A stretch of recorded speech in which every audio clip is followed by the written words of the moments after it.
Alright, welcome to Woodworking POV number 1. This is Gauldin Woodworks and I am Brent. We've got 3 mantels to make today. One out of white oak, one out of cherry, and one out of walnut. We're going to start with the white oak. We've got the white oak sitting here already.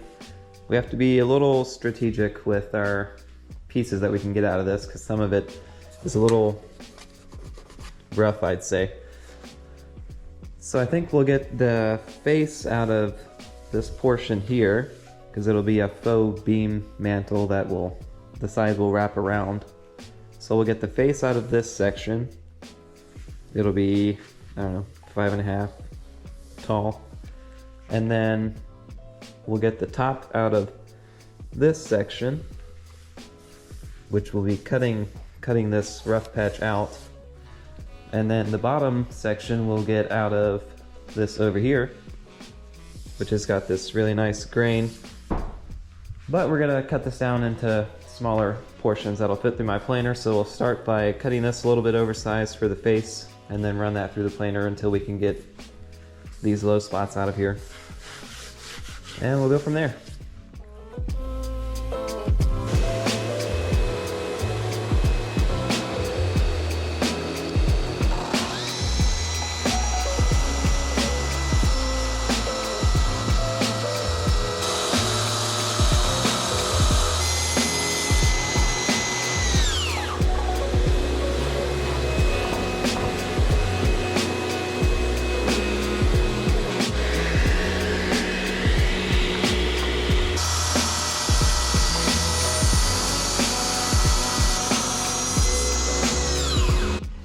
I think an anti-static dust hose is in order because you can't see it, but about every 5 seconds I'm getting electrocuted.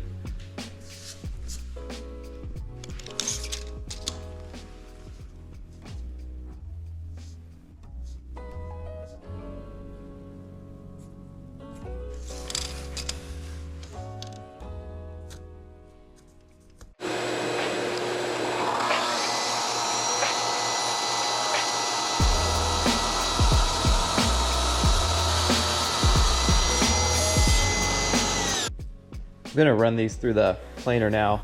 I'm slightly skeptical that this won't just take these parts here and destroy them, but we'll see.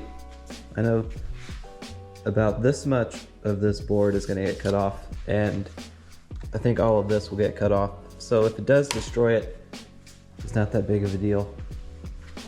The straight grain stuff I'm not too worried about, like this board here. That should be okay. But we'll see. If I have a panic attack while it's running through the planer, then you'll know.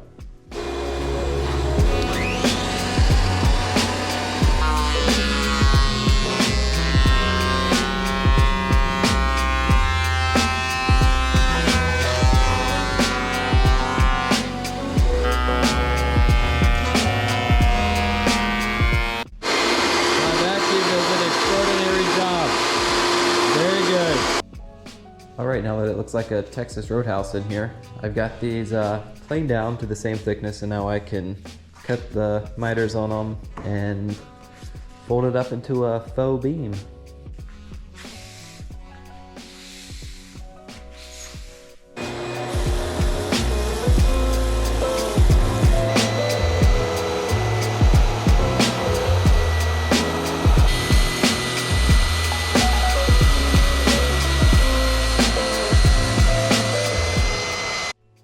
Alright, I've got all the miters cut on these. Now I need to get my miter fold for the front piece, so I want at least 8 inches in depth. Just for how long this is going to end up being, I think 8 inches is proportionally correct. So I'm shooting for about 54.25 finished length overall for the whole mantle. So I'll come in, I don't know, 8.25 from the ends just to give myself a little bit of room, and I'll cut those miters.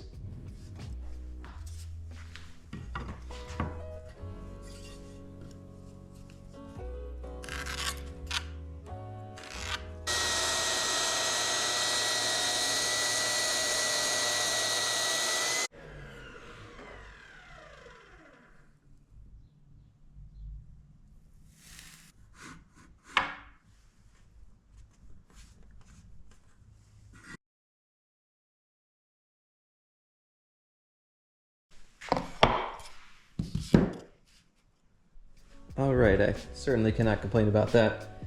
This is just a little spring, but when I push down it closes up really tight, so that'll fold up nice, and then you can see the continuous grain wrapping around the sides. So I guess all that's left is to tape it up and dry fit it first, just to make sure, and then glue it up.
Alright, it's kind of a time crunch gluing these things up, so I didn't really record all of it. So I've got it all glued up now, all the corners came together pretty nice. So I'm going to go over it now with something metal and round so I can burnish all the edges. So that way if there's any little micro gaps, maybe you can see there, those will close up, and then since the glue's still wet, it won't open after the glue is dry. I have this sparkling water bottle, which is glass, so that'll work.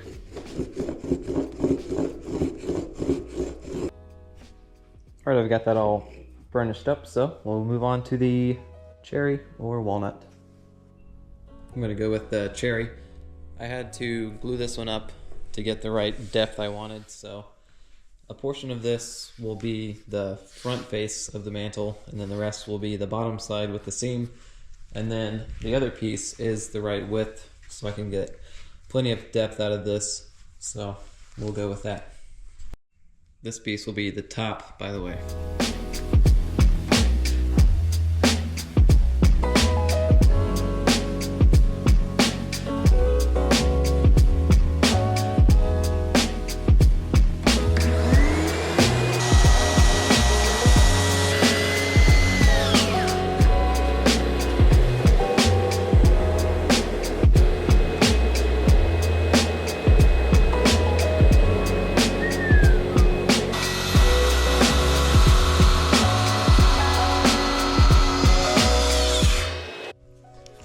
So now I need to decide how long I want this cherry mantle to be. So I know it can't be deeper than 8 inches because that's what my board width is for the top and the bottom.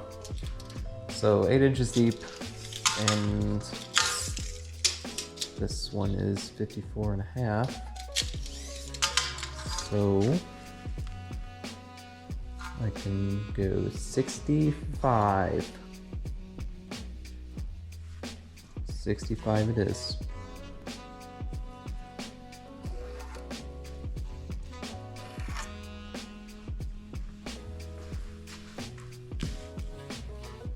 Before you start taping the whole thing, make sure all your miter joints are facing the right direction. So this board needs to just be flipped around. That's a pro tip for you.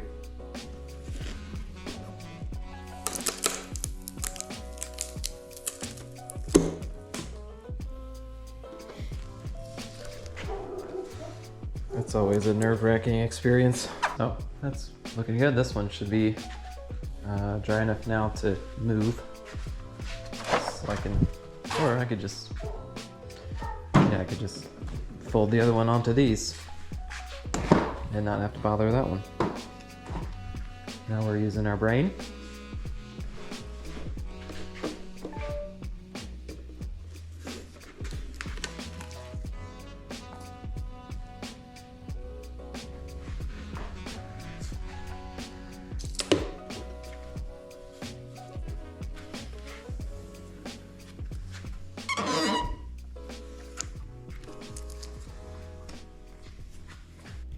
When I tell you this is one of the best miter joints I've ever done on a mantle, I mean it, because I really couldn't, I mean, not to toot my own horn, but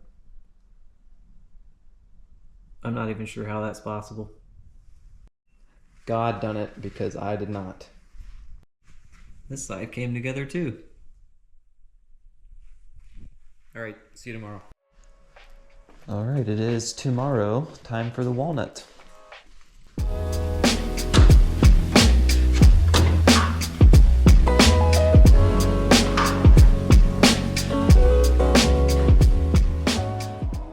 So I'm just trying to figure out what I want for my tops and face. I think I want this to be the top because it's got this really interesting grain pattern here, and it's the same on the other side, so I could really do one side or the other. It has the right amount of depth, I think.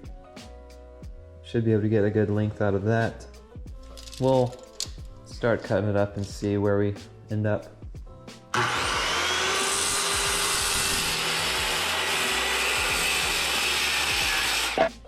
Alright, so we've got the top and the bottom and then the face.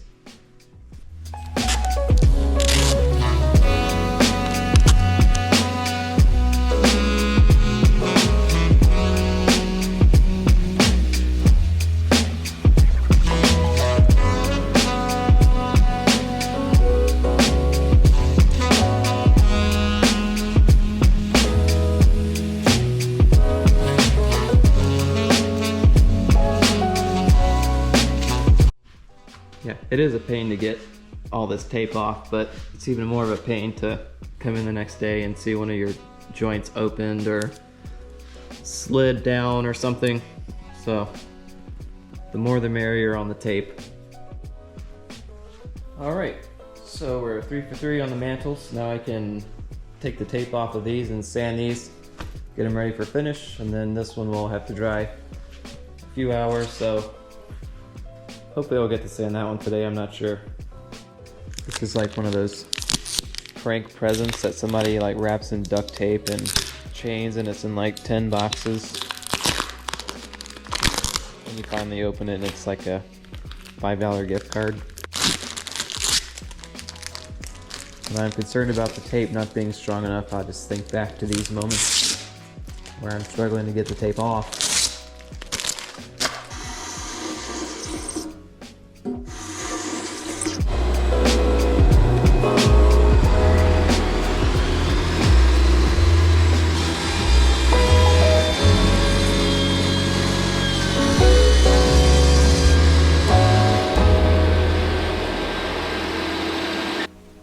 So I got it all glued up, and then I left it long, as you saw, and I just go back and trim it with my table saw to the final depth, and that cleans up the back nice and straight.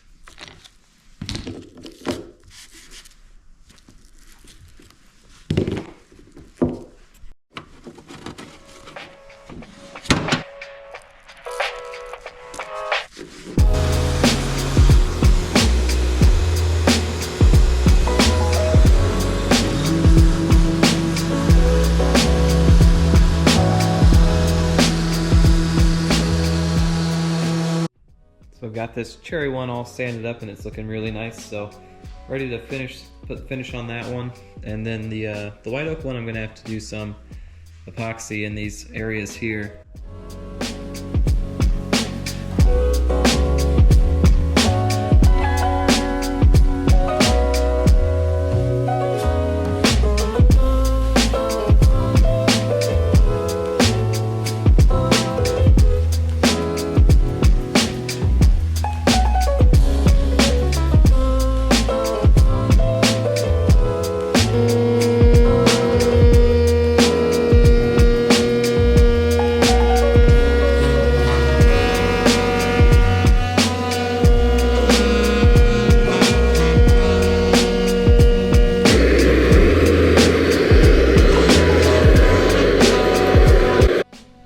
I started adding these chamfers along the back side of these when I first installed one, because I realized that the lip kept getting caught on the wall bracket. So this makes it a lot easier to slip over the wall bracket and tight to the wall.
We've got these mantels about wrapped up here and they're looking pretty good.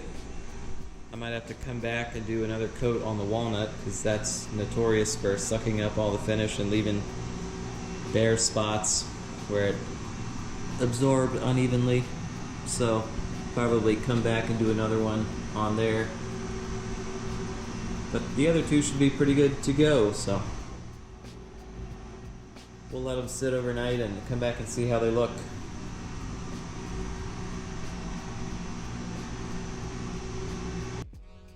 Alright, it's the next day.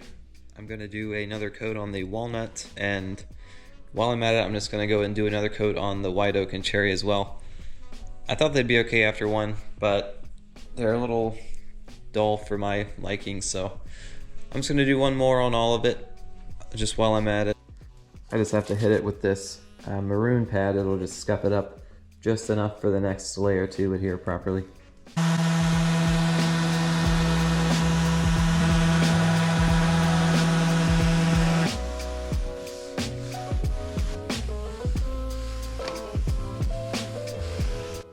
This go round, this is going to take probably less than half of the finish from the initial coat, so you don't have to mix up nearly as much. So you can see a major difference in what I've gone over so far and the previous coating.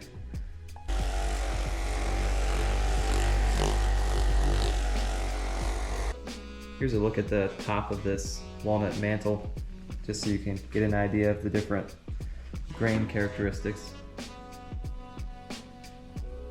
Especially through this area here.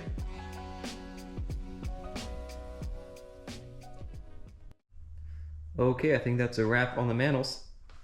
I've got them all with the second coat on there, and I've got them all wiped down, so I'm glad I decided to go back and do the second coat on all of them instead of just the walnut.